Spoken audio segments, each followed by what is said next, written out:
రాములు గారు, మీకు క్యాన్సర్ వ్యాధి ఉండి కూడా మీరు నిన్న అంత సాహసం ఎందుకు చేశారు? పార్టీ కోసం ఎందుకు అంత కష్టపడి అంత ఎండలో అంత కింద నుంచి పైదాకా పసుపు రంగుని ధరించి ఎందుకు తిరిగారు? ఈ ఎన్టీఆర్ మీద అభిమానం ఎక్కువ అండి. 8 వయసు నుంచి ఎన్టీఆర్ అభిమాని నేను. ఓకే. 8 వయసు నుంచి ఎన్టీఆర్ అభిమాని. ఓకే. తర్వాత ఆయన అంటే ఆ పార్టీ అన్నా ఆయన అభిమానం ఎక్కువ. ఓకే. తర్వాత ఈ కొద్ది కాలంలో మన చంద్రబాబు గారు చేసే కొన్ని మంచి పనులు నాకు మంచి అనిపించింది. ఓకే. ఏంటి తర్వాత సులభ అయ్యాను. నేను లీడర్గా ప్రధాన పనిచేశాను. ఓకే. ఏంటి నాకు ఒక కమిటీ టౌన్ కమిటీలో ఒక నెంబర్ పదవి ఇచ్చారు.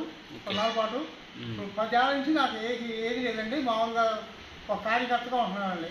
కార్యకర్తగా ఉన్నారు ఇప్పుడు వరకే. ఎందుకు మీకు పార్టీ అంటే అంత అభిమానం?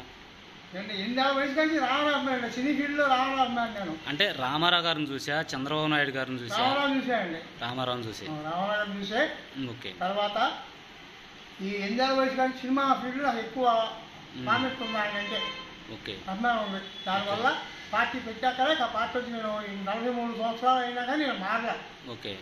ఇప్పుడు వరకు కూడా ఏ పార్టీ వైపు చూడలేదు? చూడలేదు సార్ నేను. అదే పార్టీ కొనసాగించాను. ఓకే.